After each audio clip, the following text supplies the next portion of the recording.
অনেকেই আছেন যারা ভূতে বিশ্বাস করেন, তবে আসলে ভূত আছে না নেই এই যুক্তিতর্কের ভিড়ে ভূতে ভয় পাওয়ার অনুভূতিটাই কিন্তু সব থেকে মজার। তাই এবার রাজা চন্দর পরিচালনায় বড় পর্দায় মুক্তি পেতে চলেছে ভূতুড়ে প্রেক্ষাপটের ওপর নতুন একটি ছবির নাম চন্দ্রবিন্দু।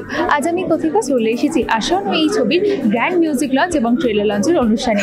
চলুন দেখে নিই কেমন চলছে অনুষ্ঠান এবং কি বলছে ছবির কলাকুশলীরা।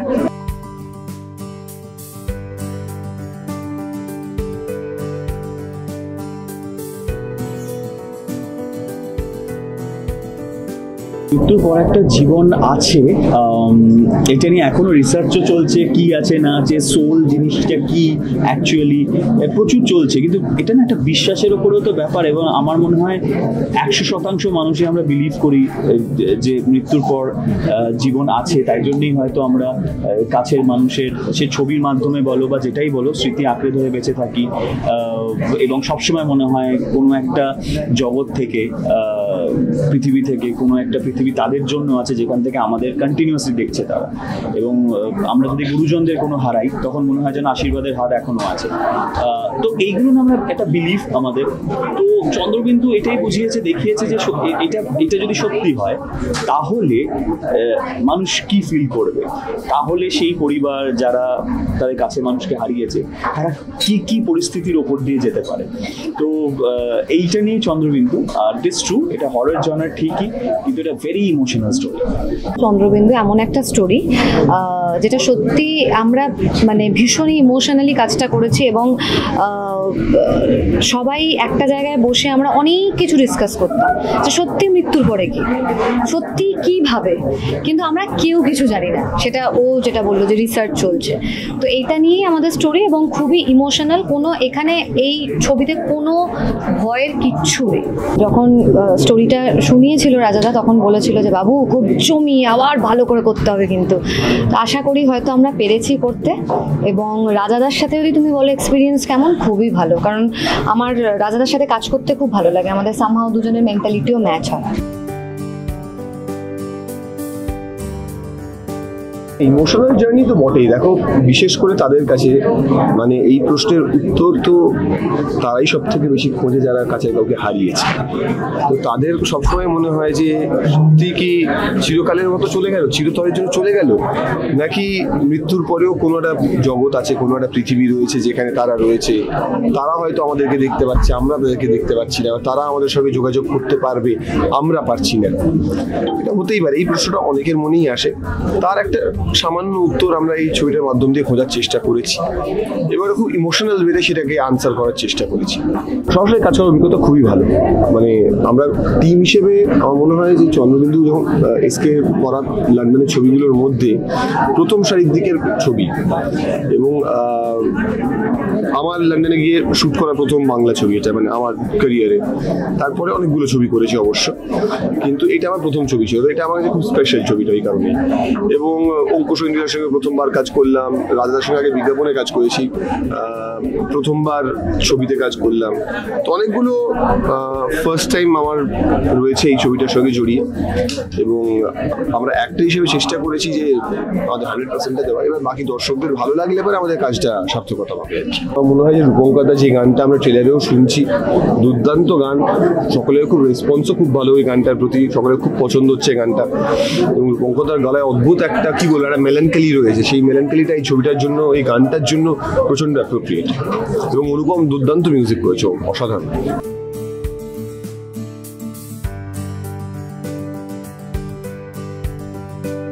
একটা ভূতের সিনেমাতে একটা মিউজিক দেওয়া, সেটা মানে একটা পুরোটাই সেই গল্পটাকে অনেকটা নির্ভর করে দর্শকরা কিভাবে অ্যাকসেপ্ট করবে। তুই জার্নিটার ব্যাপারে যদি কিছু এটা মনে হয় আমার যতদূর ধারণা, এই ভূত যারা আসছে তারা বোধহয় খুব ভয় দেখানো ভূত নয়, হ্যাঁ, তারা ভালোবাসার ভূত। তো ওই ভালোবাসার ভূতে ভালোবাসার গান থাকবে, এ তো স্বাভাবিক কথা। অনুপম খুব ভালোবাসার গান তৈরি করতে ভালোবাসে, এবং আমিও ভালোবাসার গান এবং অনুপমের গান গাইতেও ভালোবাসি। ভালোবাসি, সুতরাং এই গান থাকবে বলেই মনে হয়। গানে দু লাইন একজন দর্শকের জন্য শুনিয়ে দাও। যে ছিল প্রিয়জন সবচেয়ে জীবনে, জানি না কি করে ছেড়ে থাকতে হবে, কত যত্নে সহজ কত আদরে নরম, তাকে স্মৃতির আঁচলে ঢেকে রাখতে হবে। এ জীবন যায় জীবন আসে, আড়ালে কে দাঁড়িয়ে হাসে।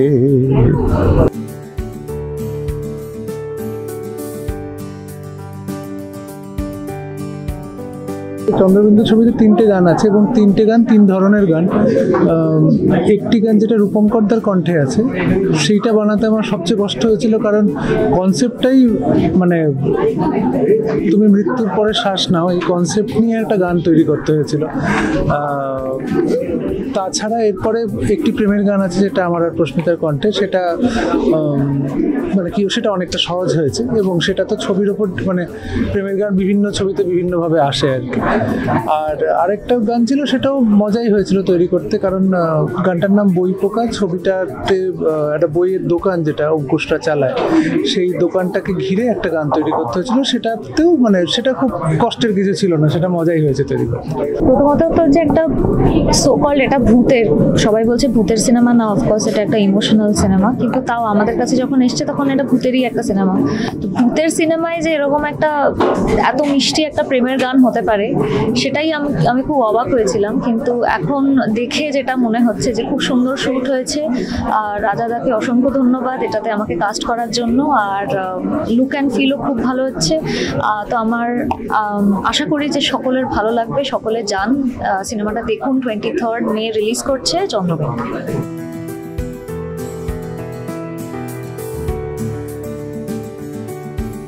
আমরা বহুদিন একটা গ্রেভিয়ার্ডে মানে কবরস্থান যেটাকে বলে, আমাদের ছবির একটা বড় অংশ ওখানে, সেখানে আমরা দিনের পর দিন আমরা ওখানে শ্যুট করেছি।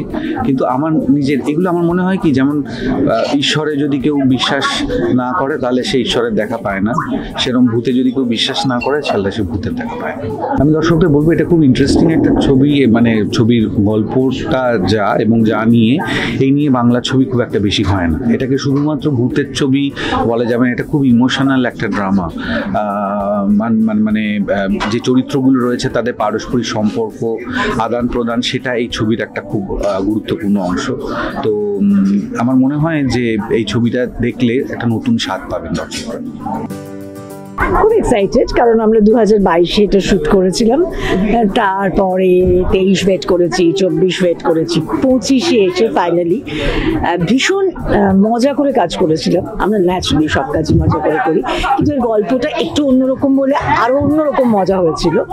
তো সেটা অবশেষে ন্যাচারালি মিউজিক লঞ্চ মানে রিলিজ করতে চলেছে। এই বেঁচে আছি, কখন মারা যাব কেউ জানি না, তার মধ্যে প্রত্যেকটা দিনই তো অজানা, সেই অজানাকেই জানতে জানতে যাওয়া।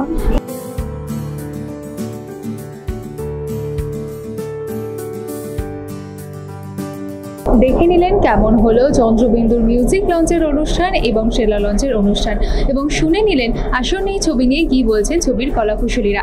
আগামী 23 মে আবেগ, অনুভূতি এবং ভুতুড়ে প্রেক্ষাপট নিয়ে বড় পর্দায় মুক্তি পাচ্ছে চন্দ্রবিন্দু। আচ্ছা, আপনি কি ভূতে বিশ্বাস করেন বা ভূতে ভয় পাওয়াকে উপভোগ করে থাকেন? তাহলে কিন্তু আপনার এই ছবিটি নিশ্চয়ই পছন্দ হবে। আজকের ভিডিওটি ভালো লাগলে লাইক, শেয়ার, কমেন্ট করতে ভুলবেন না। ক্যামেরায় সৌভিকের সঙ্গে আমি কথিকা। আর এরকমই আরও অনেক ভিডিও দেখার জন্য নজর রাখুন আমাদের চ্যানেলে।